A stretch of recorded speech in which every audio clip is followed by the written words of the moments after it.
Hello guys, in this video I will show you how to use cursor in a limited time and so on for free. So it is education purposes. All what you need to do after you just spend your free trial things with those, let's say, the models and the components.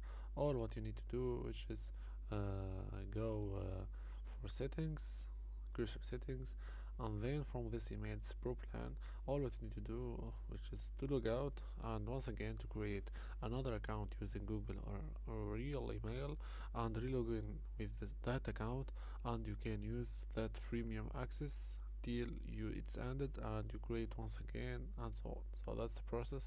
I hope it is really helping you the process. Have great work. I like to have that benefits for you.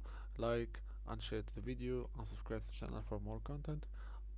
Peace.